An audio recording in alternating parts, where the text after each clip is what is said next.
Joining us now, former acting Department of Homeland Security Secretary during the Trump administration, Chad Wolf. Thank you so much for joining us. I mean, you watched that little girl, to hear that she and her mother both perished there in the Arizona desert. I mean, it is human trafficking. It is real. It's not just numbers of people coming across. These are real human beings who are losing their lives because they've been incentivized to come to the United States. Well, it's absolutely correct, and that's a heartbreaking story, but we see a lot of those throughout the course of the year and throughout this crisis.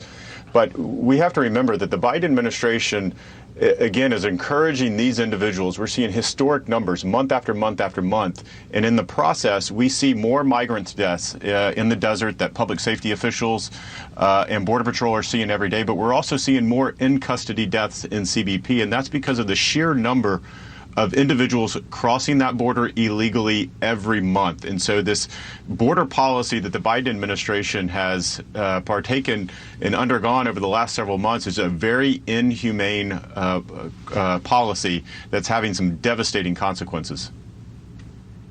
There were some 65,000 people that came across as unaccompanied minors. Our understanding is roughly a third of those are unaccounted for. The Biden administration has totally lost track with them. They thought they could just get a telephone number and call and check up on them, but they can't find them now. I mean, how is that not human trafficking? And how is it that we allow so many unaccompanied minors just loose within the United States of America? Well, we need to keep in mind that this is the same administration that rolled back Trump-era vetting requirements for those same sponsors. We had put in place a very robust sponsoring procedures to make sure we knew who those individuals were that we were placing these minors with. This administration rolled back those, and now they are releasing them. They don't know where they're at, which makes it even more difficult for these minors to show up to their immigration proceedings, which they are required to do by law. But if you can't even locate them, you can't locate them or their sponsor, then you know they're not showing up for court. And so it's exactly right, Jason. It's human trafficking really at its worst. Well, and the other thing that's being trafficked are a lot of drugs. I mean, fentanyl is reportedly more dangerous, more deadly than heroin. And yet the Biden administration is actually looking to following through on this idea that these crimes, they would lessen the penalties for them. How is that going to help make our country more safe and secure? Well, it's not. At the end of the day, I think folks need to keep in mind that the historic number of folks that we are seeing cross the border enrich the cartels every day. For every individual crossing that border, it's $5,000 to $10,000 that they pay a cartel member. These cartels are putting that money back into their illicit business. They continue to traffic illegal narcotics such as fentanyl and others.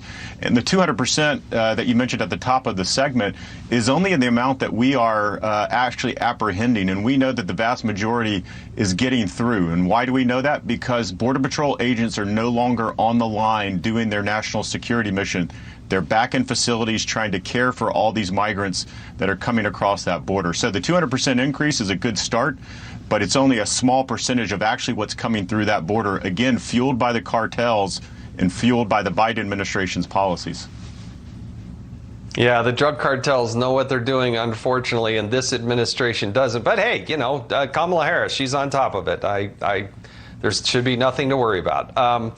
Former acting Department of Homeland Security Secretary Chad Wolf, thank you for your service. Thanks for joining us on Sunday Morning Futures.